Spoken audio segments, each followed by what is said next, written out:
नमस्कार, आप लोग देख रहे हैं MSJP न्यूज। मैं मनीष कुमार वर्मा। आज का कार्यक्रम समाचार है 2022 का हाईलाइट और दूसरा 2022 में क्या क्या हुआ वह सब जानकारी आइए सुनते हैं MSJP माध्यम से 2022 का। सबसे पहले शुभकामना। नया सवेरा नया किरण के साथ नया दिन, एक प्यारी सी मुस्कान ने नया साल आप सभी लोगों को MSJP न्यूज के परिवार के तरफ से हार्दिक शुभकामना। आइए अब देखेंगे हम एक सुनहरे 23 के लायक बने।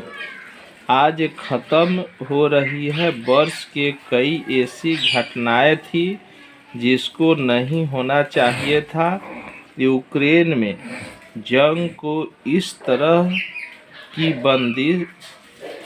बंदिशों का शिकार है। हे भगवान सबको सन्मति दे। यहीं से शुरू होता है 2022 की घटना। आइए सुनते हैं 2022 में क्या क्या नया हुआ। यह साल समय के क्षितिज में डूबे रहा है। हर साल की तरह यह भी काल के खेल में खुद को खो रहा है।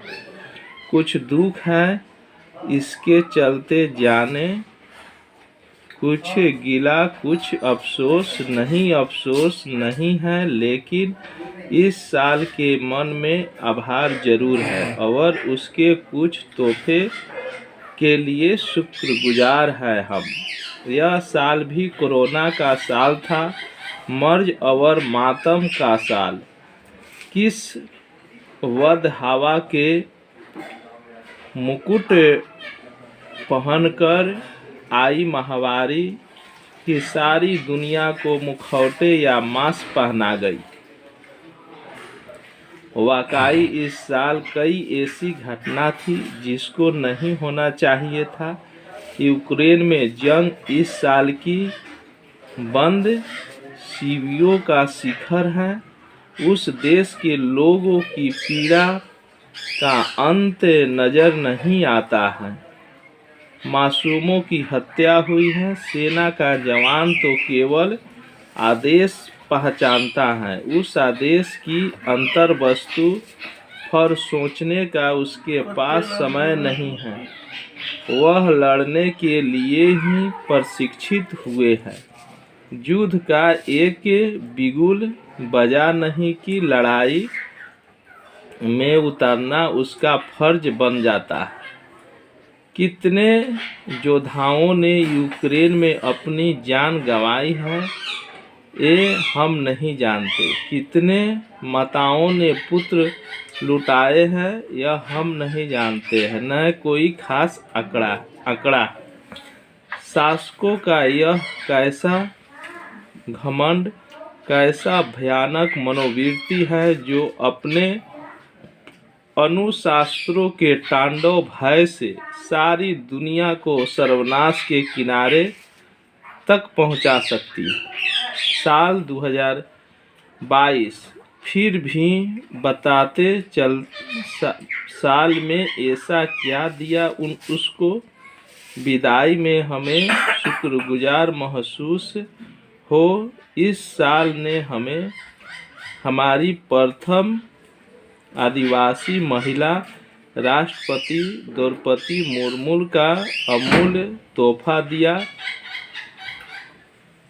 स्वधर्म में सायनवाद और स्वभाव से निंदक लोग मेरे साथ कथन से शायद सहमत न हो जो कहे कि हमें राजनीति है और कुछ नहीं। साल 2022 ने प्रकृति का प्रकोप भी खूब देखा। हमारे उत्तराखंड में वानगिनी, असम में बाढ़, कई जगह छोटे बड़े भूकंप। अगर इंग्लैंड ने अपनी मलिका एलिजाबेथ को खोया तो भारत ने अपनी संगीत साम्राज्ञी लता मंगेशकर को। हम गरीब हो गए उस बुलबुल के हिंद के उड़ जाने से। लता मंगेशकर मर गई। लेकिन नतीजा हमारे सामने है। राष्ट्रपति का यह निर्वाचन भारत गणराज्य को साल 2022 की ऐसी ऐतिहासिक भेंट है। एक बेसहारा समुदाय की उपज, एक महिला का उपेक्षित समाज की प्रतीक, भारत के हाशियों की परिचायक आज उस आसन पर विराजमान है जिसका उद्घाटन देश रत्न राजेंद्र प्रसाद ने किया था। यह कोई मामूली उपलब्धि नहीं है। बापू इसके तख्त को पहचानेंगे, बाबा साहेब अम्बेडकर इसके तुक को समझाएंगे। हमारे प्रधान न्यायाधीश न्यायमूर्ति चंद्रचूड़ की नियुक्ति भी खास है। यदि श्रीमती मुर्मू का निर्वाचन दिखता है कि नौ योग्यता परंपरा से कम नहीं होती, वहीं न्यायमूर्ति धनंजय यशवंत चंद्रचूड़ की नियुक्ति यह कहती है कि परंपरा में भी कुछ बात है। स्वयोग्यता हो, खुद की सच्चाई हो, काबिलियत, इल्म, हुनर, निष्ठा हो तो हमारे नए प्रधान न्यायाधीश में भरपूर है। प्रधान न्यायाधीश धनंजय यशवंत चंद्रचूड़ ने अपने पिता न्यायमूर्ति यशवंत विष्णु चंद्रचूड़ के विचारों से अलग होते हुए भी वक्तव्य दिया है। उन्होंने कहा, निजता के बिना गरिमा संभव नहीं। इसे यूं भी कहा जा सकता है, गरिमा मेरे निज में ही है, बस कहकर मैं आंसू पोंछ हंसी। अनेक इस कथन को भी ले कि मतभेद प्रजातंत्र का सुरक्षा कपट है।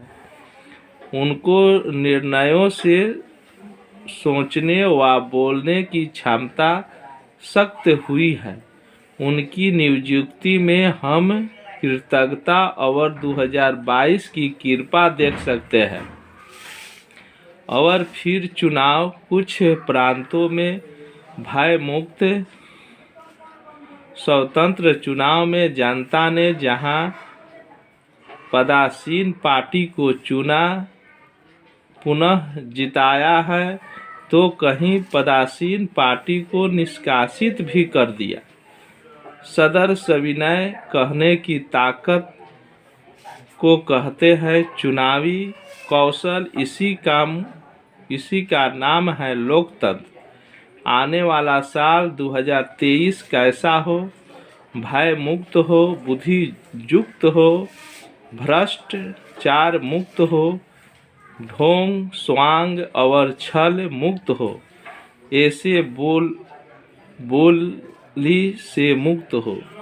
जो बोल नहीं कुबोल है, गलत शब्द न हो, अपशब्द न हो, पक्ष और प्रतिबंध एक दूसरे को दुश्मन न समझे। प्रेम से न सही पर आदर और मर्यादा में एक दूसरे को देखे। हिंदी सिनेमा के गीतों में कई बार बहुत बड़े ख्याल व विचार मिल जाता है, जैसा घर न बुलाता घर ये तो कहता, कुछ दूर तक संग चलो। और प्रार्थना कीजिए 2023 वायरस मुक्त हो रहा। मेरा मतलब यह केवल कोरोना वायरस से नहीं है, सांप्रदायिकता का वायरस भी है। यह भी कहीं से कम जहरीला नहीं है, कम घातक, कम जानलेवा या कम कातिल नहीं है। 2022 अंत तक से भी मुक्त हो, आतंक से मुक्त हो। आतंकवाद सांप्रदायिकता का पिता है, हिंदी में हिंसा का पितामह है। खुद 2023 में हमें आतंक से मुक्ति दे। 26/2011 फिर भी न हो, इस मोर्चे पर हमारी सरकार हर पल चौकस रहे। ये सब प्रार्थना आरजू अरमान है, पर इसमें कुछ जुड़ी जिम्मेदारियां भी हैं जो हम हिंदी के आवाम पर, हम भारत के लोगों पर, वर्ष भारत स्थान जान रहे हैं।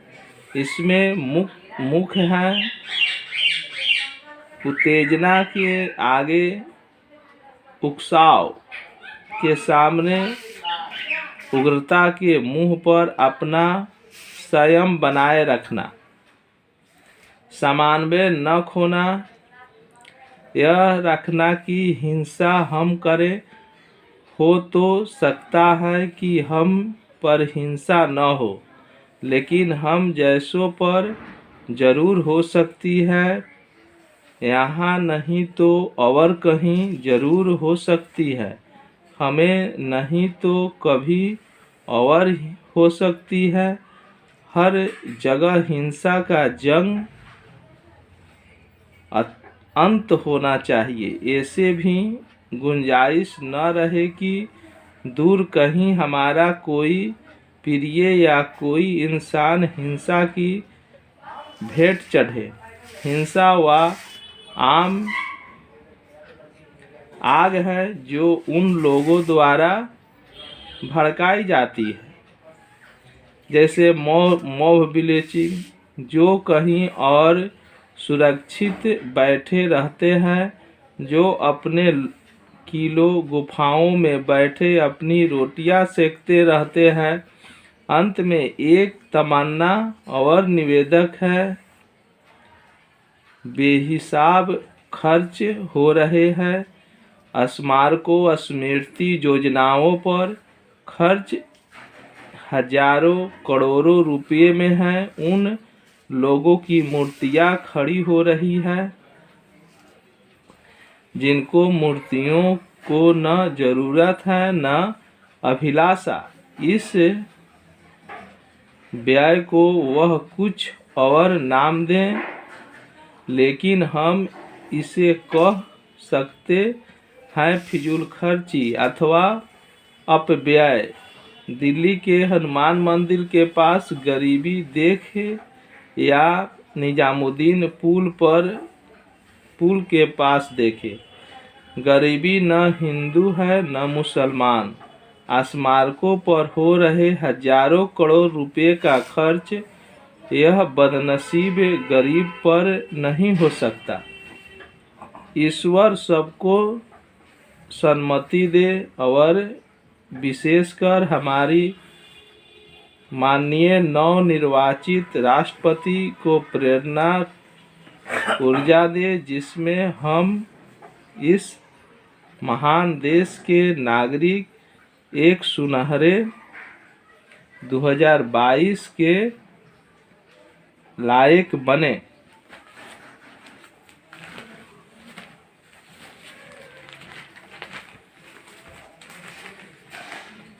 यूक्रेन ने चीन तक चुभती रही चुनौती। बीते साल 2022 में भारत ने यूक्रेन से उत्पन्न समस्याओं को तो अच्छी तरह संभाल लिया, लेकिन चीन के मोर्चे पर उसने उतनी सफलता नहीं मिल सकी।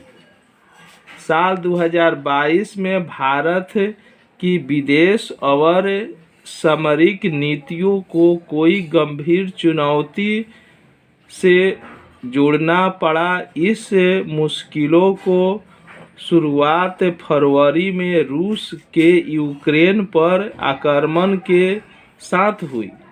बेशक रूस से हमारे संबंध लगभग 2 दशकों से नरम पड़ते जा रहे हैं, लेकिन रक्षा क्षेत्र में वह आज भी हमारे लिए विशेष स्थान रखता है।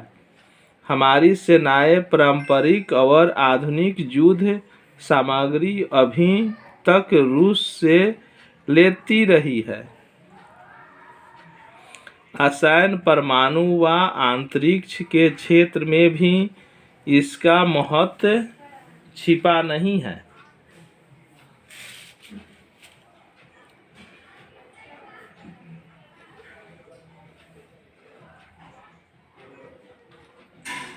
हालांकि पूर्वी यूरोप में नाटो के विस्तार के कारण भारत को रूस के प्रति कुछ सहानुभूति थी और समय समय पर उसने संयुक्त राष्ट्र सुरक्षा परिषद में अपनी इस भावना को खुलकर व्यक्त भी किया। लेकिन यूक्रेन आक्रमण अंतर्राष्ट्रीय नियमों का इतना बड़ा उल्लंघन था कि भारत उसको नज़रअंदाज नहीं कर सकता था, मगर हमें अपने रक्षा हितों की भी सुरक्षा करनी थी।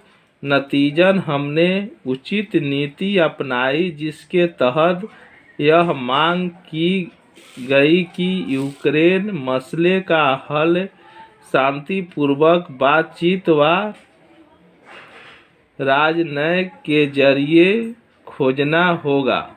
भारत ने न ही किसी वक्तव्य में और न ही संयुक्त राष्ट्र की सुरक्षा परिषद या आम सभा में रूस के खिलाफ प्रस्तावों का साथ दिया, लेकिन बड़ी खूबसूरती से यह भी साफ कर दिया कि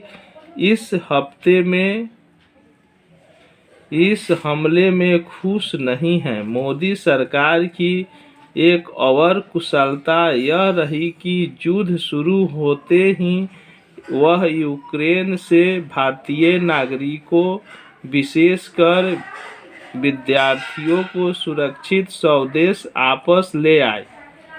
इस युद्ध से वैश्विक आपूर्ति श्रृंखला प्रभावित हुई है, जिस कारण दुनिया भर में खाद्यान्न और ऊर्जा संकट गहरा गया है। इसका तत्काल समाधान आवश्यक है, क्योंकि इसका तत्काल समाधान नहीं होगा, क्योंकि इसका असर दुनिया के गरीब देशों पर ज़्यादा पड़ रहा है। भारत ने यूक्रेन युद्ध से उत्पन्न समस्याओं को तो राजनीतिक रूप से अच्छी तरह संभाल लिया, लेकिन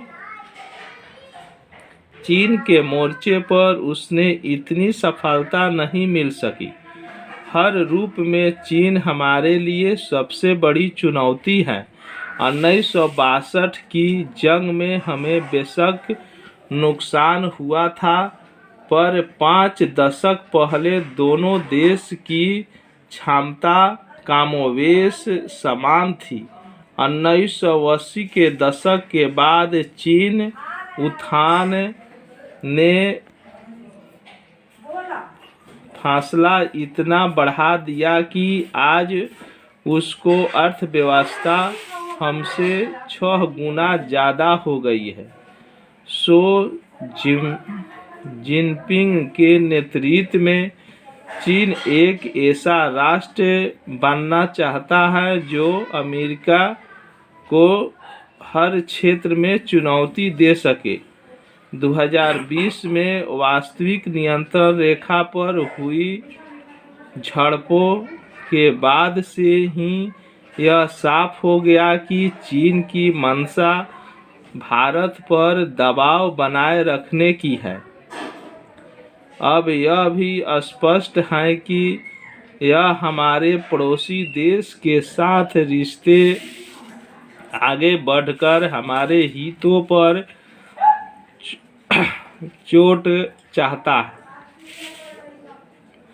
हालांकि चीन और भारत के बीच राजनयिक और सैन्य स्तर की बातचीत भी जारी है, जिससे कुछ सफलताएं मिली हैं, मगर 2020 में चीन ने वास्तविक नियंत्रण रेखा पर जो काम आगे बढ़ाया उससे पीछे हटने को तैयार नहीं दिखता। यह मामला काफ़ी नाजुक है और इसी कारण केंद्र सरकार ने संसद में इस पर बहस की इजाज़त नहीं दी। दुखद है कि चीन का रुख को तो नकारात्मक है, लेकिन मैन्युफैक्चरिंग यानी निर्माण पर हमारी सरकार द्वारा जोर देने के बावजूद हमारी निर्भरता उस पर इतनी है कि हमारा आयात लगातार बढ़ रहा है। इस दृष्टि से देखें तो चीन की चुनौती से पार पाने के लिए हमारी सरकार को राजनयिक, सामरिक और औद्योगिक वर्गों को एक कारण होगा, तभी चीन की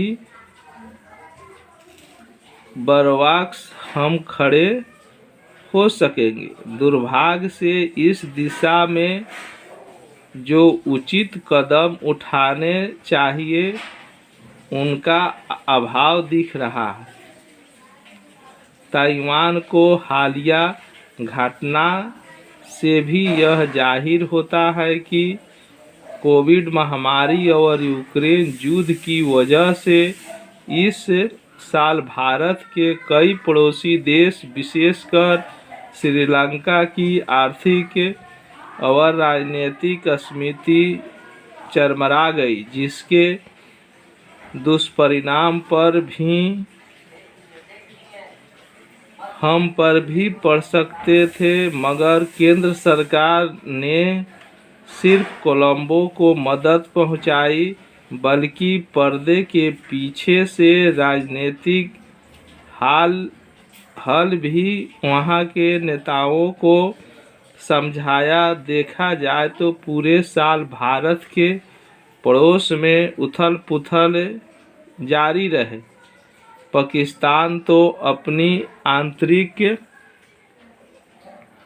समस्याओं से जूझता ही रहा, कश्मीर का राग भी अलापता रहा। सबसे अधिक खेद की बात तो यह रही कि जिसके विदेश मंत्री बिलाव भुट्टो ने हमारे प्रधानमंत्री के खिलाफ ऐसा अल्फाज निकाले जिससे न तो किसी भारतीयों को भुलाना चाहिए और न ही भुट्टो को इसके लिए माफ़ करना चाहिए। हालांकि यह अच्छा रहा कि फरवरी 2021 के संघर्ष विराम के फैसले को पाकिस्तान ने अंतर्राष्ट्रीय सीमा रेखा पर कायम रखा, लेकिन उसने इस बाबत कोई संकेत नहीं दिया कि वह आतंकवाद का दमन छोड़ देगा। इसलिए भारत की यह नीति कि जब तक पाकिस्तान आतंकवाद के प्रति अपना रुख नहीं बदलेगा, तब तक आपसी रिश्ते समान नहीं होंगे, पूरी तरह से उचित है। रही बात अफगानिस्तान की, तो यहाँ भारत ने अपनी टेक्नोलॉजी टीम भेजी जिसमें राजनयिक भी सम्मिलित थे, लेकिन बेहतर होता कि भारत अपनी अफगान योजना नीति में कुछ ढील देता। तालिबान को राजनयिक मान्यता देने का तो सवाल नहीं है, पर उनकी सरकार काबुल में बन चुकी है, जिसे नज़रअंदाज भी करना ठीक नहीं होगा। अपने हितों की रक्षा हर देश करता है और हमें भी इस दिशा में गंभीर होना चाहिए। हाँ, नेपाल पर भी नज़र बनाए रखने की ज़रूरत है। यहाँ की आंतरिक स्थिति अब भी नाजुक है। हालांकि चुनाव के बाद पुष्पकमल दहलाम प्रचंड के नेतृत्व में गठबंधन की सरकार बन चुकी है। यह सुखद है कि 1 दिसंबर को भारत G20 का अध्यक्ष बना। ऐसे समय में जब विश्व कई तरह की चुनौतियों में जूझ रहा है, भारत नहीं चाहता कि विकासशील व विकसित देशों के बीच की गहराई कम हो जाए।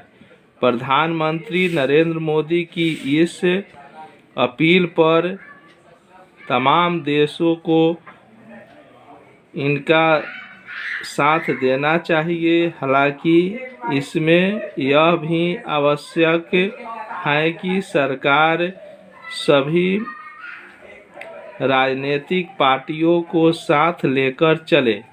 G20 की एक अध्यक्षता चुनौती भरी होगी, पर इसमें यदि हमें सफलता मिलती तो इसके दूरगामी अच्छे परिणाम सामने आएगा।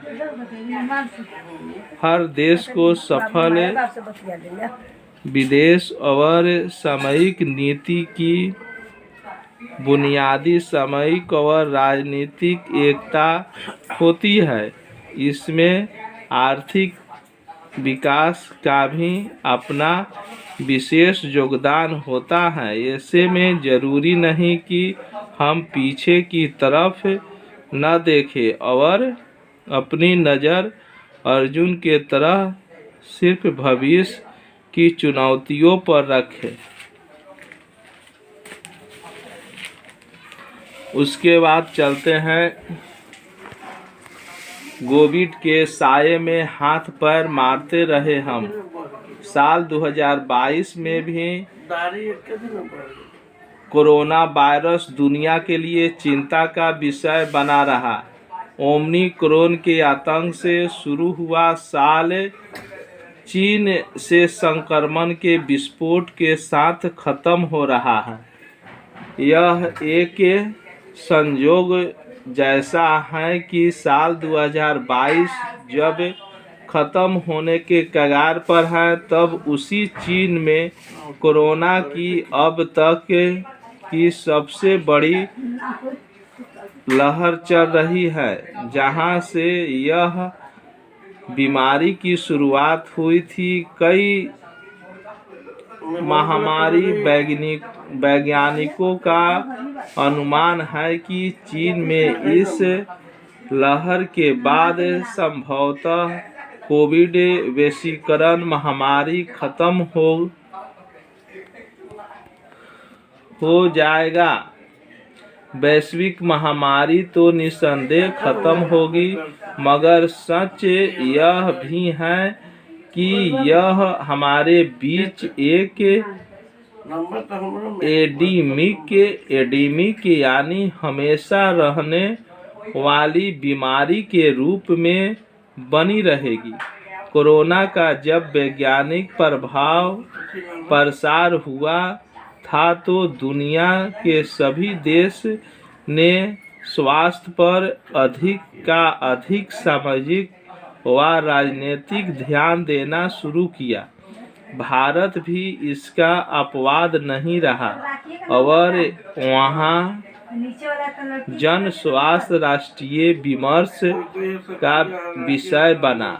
अब तो कई नए शब्द जैसे कि जीनोम सीविंग,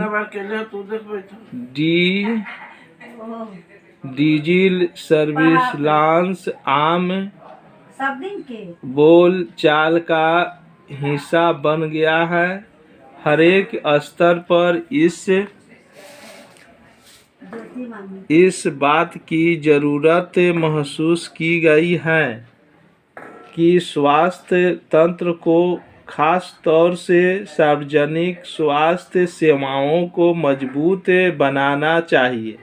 हमारी निगरानी तंत्र को मजबूत बनाने के लिए हमारे लिए देश में आयुष्मान भारत हेल्थ ट्रांसफ्रास्ट्रक्चर मिशन घोषित किया गया है और अब ब्लॉक स्तर पर व सुदूर इलाकों में भी लैब बनाए जाने की योजना है। यह अच्छी शुरुआत है, लेकिन लोगों के हालात में अभी आमूल धूल बदलाव होंगे जब तक योजनाओं को जमीन स्तर पर शिद्दत से लागू किया जाएगा। साल 2022 की एक बड़ी चुनौती रही अफवाहों और गलत जानकारियों से लोगों की चिंताएं। हर कुछ सप्ताह बाद एक नई लहर की अफवाह आती रही या फिर टीके के बारे में भ्रामक जानकारियां अनाधिकृत रूप से लोगों को मिलती रही।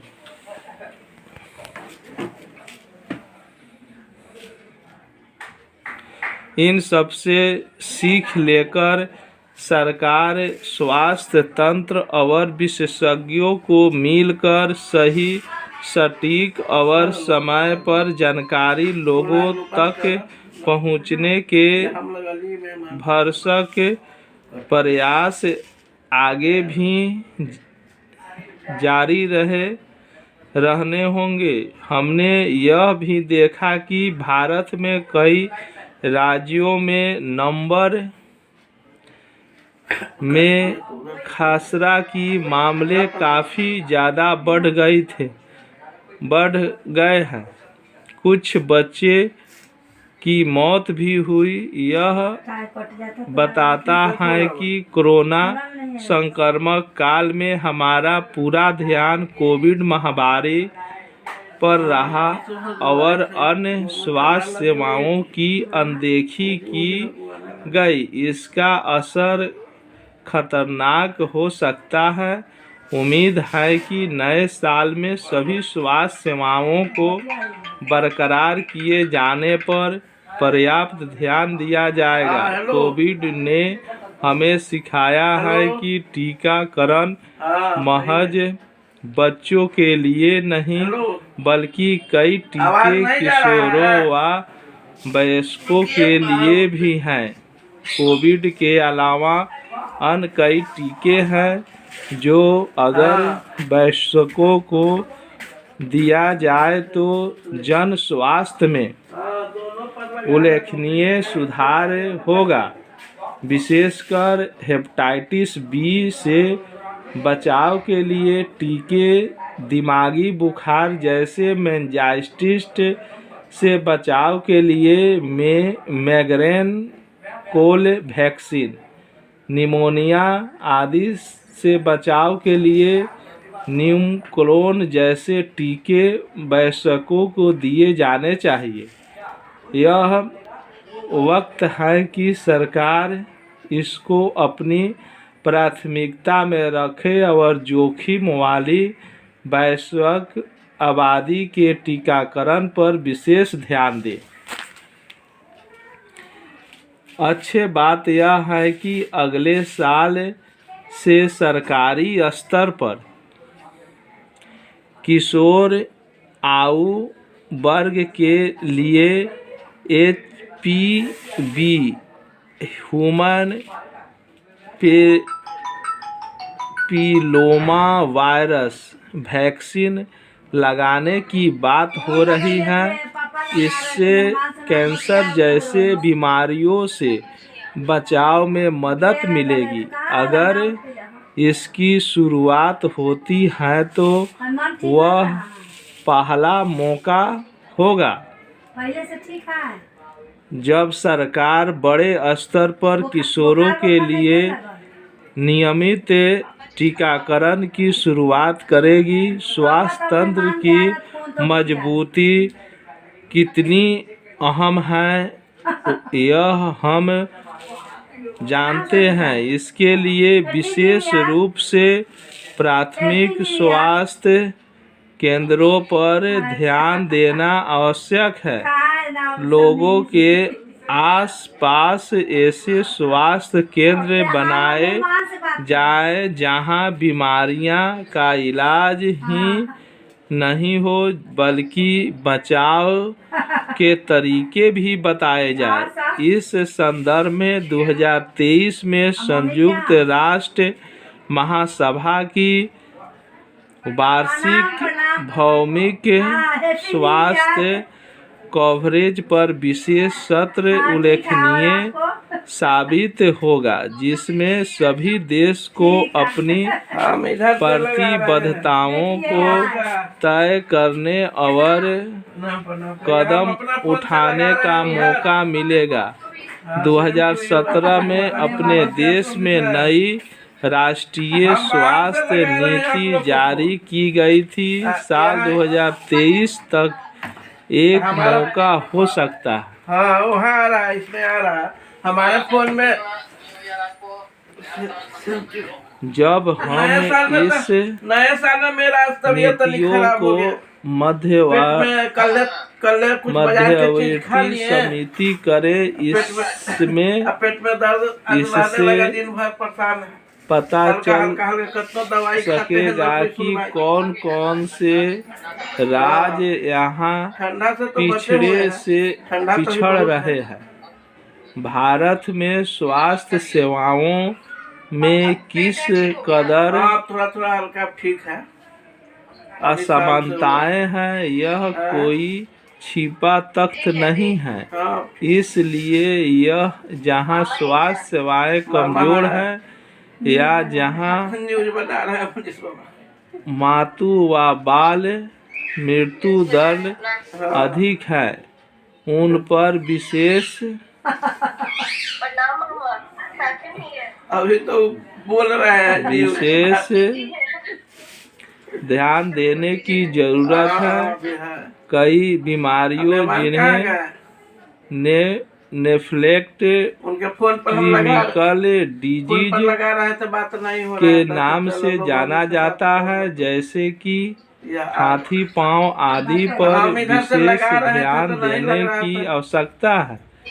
हर राज्य में स्वास्थ्य सेवाएं सुधारनी चाहिए। कुछ राज्यों को बेहतर सुविधाओं से राष्ट्र का औसत तो ठीक हो जाता है, लेकिन हम कमजोर राज्यों को इसकी बड़ी कीमत चुकानी पड़ती है। साल 2022 ने हमें स्वास्थ्य संबंधित आंकड़ों का महत्व सिखाया है। जब तक समय पर और सही डाटा उपलब्ध नहीं होता, अफवाहों का बाजार गर्म रहता है और नीति निर्माता भी उचित निर्णय नहीं ले पाते हैं।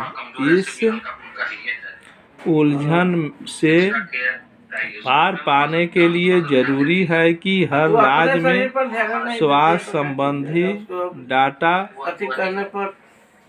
उद्धत रहे। भारत भारत पिछले दिनों दुनिया की बड़ी अर्थव्यवस्थाओं के समूह जी वो तो बोलबे कि ये मेहमान 20 करते का अपने ऊपर ध्यान कब रखती है। अध्यक्ष बना। यह तनी अपने ऊपर ना अध्यक्षता भारत को को स्वास्थ्य के मुद्दे को विश्व पर भी प्राथमिकता में लाने का अच्छा मौका हो सकता है, विशेषकर एंटी माइक्रो रेडिएशन महामारी से सभी देशों की मिलकर लड़ने और एक स्वास्थ्य अवधारणा यह कहती है कि इंसानों, जानवरों और पर्यावरणों की सेहत एक दूसरे से जुड़ी हुई है। यह मामले हम नेचुरल नेतृत्व की भूमिका निभा सकते हैं। कोविड महामारी से सीख लेकर G20 को ऐसे सामूहिक कदम उठाने चाहिए जिससे किसी भी प्रकार की टीकाकरण असमानता न हो। कोविड में इस असमानता का नुकसान हमने देखा है। नोबेल पुरस्कार प्राप्त अर्थशास्त्री एडम्स हीटन की 2013 की किताब द ग्रेट एस्केप्स में तर्क दिया गया है कि यूरोपीय देशों में विकास का काफी क्षेत्र 19वीं शताब्दी में फैली है और 20वीं शताब्दी की शुरुआत में आई इन्फ्लूएंजा को महामारी के बाद जन स्वास्थ्य और चिकित्सा विज्ञान में उठाए गए कदमों को दिया जा सकता है। ऐसे में 2022 की तरह अगले साल भी हम इस पर हमारी नज़र बनी रहेगी। भारत में कोविड महामारी के बाद स्वास्थ्य के लिए किस तरह के कल से है कि ना ठंडा यहाँ ज्यादा पड़ रहा है। स्पष्ट और सतत कदम उठाए जाते हैं। साथ ही यह सवाल भी कि अगर कभी नहीं तो फिर कब, अभी नहीं तो फिर कब। के लिए MSJP न्यूज देखने के लिए बहुत बहुत धन्यवाद। जय हिंद, भारत माता की जय। जय श्री राम, जय सीताराम। भारत माता की जय।